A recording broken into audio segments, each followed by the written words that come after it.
Good evening and welcome to Tucker Carlson Tonight. I'm your host, Ash Srivastav, filling in for Tucker Carlson, the great Tucker Carlson. As you know, Tucker Carlson is no longer with Fox News, a network that has been dying anyways. People don't watch it.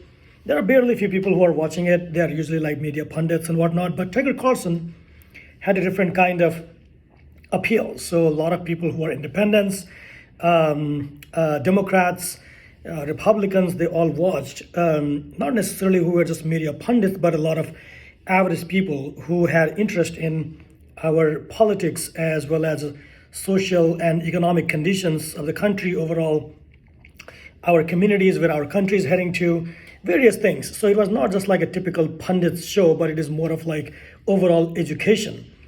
And guess what happens? Fox News caves out. This is what happens when the leadership of a corporation is so weak that it does not know how to defend its own people and what values they stand for. By values, I don't mean the virtue signaling values.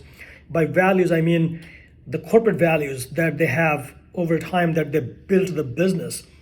And what these guys really don't realize is times are changing, and while they may have a monopoly now and they had a monopoly, but over time, these things, they tend to shift. And something new might happen. Actually, it's likely to happen. What Fox News management does not know or did not realize is that Tucker Carlson is not an ordinary host of a television show.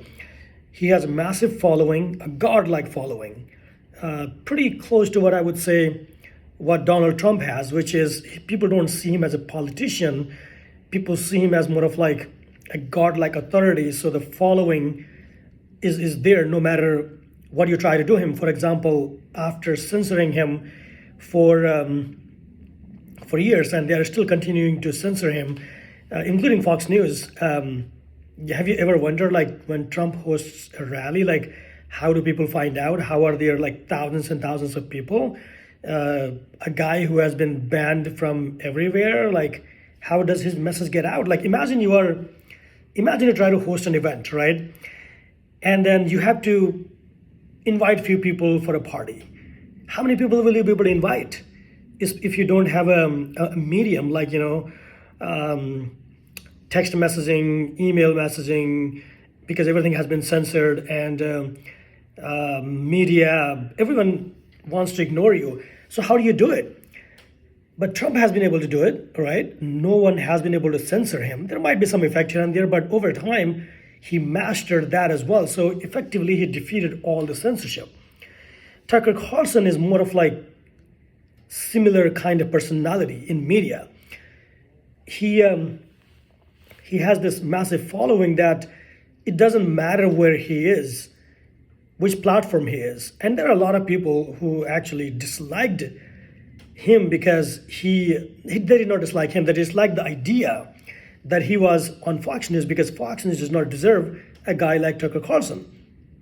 But he was there, he was coming on primetime. It's all great. But now there's a rare opportunity for a guy like Tucker Carlson to really disrupt the entire media landscape, maybe completely reinvent a new way of distribution.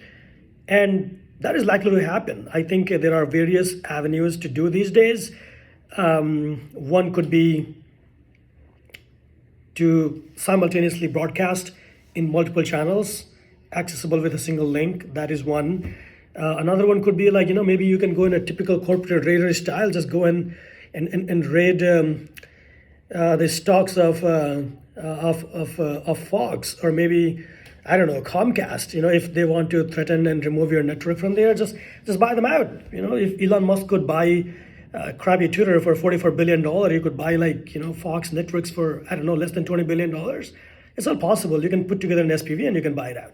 So things like these are possible.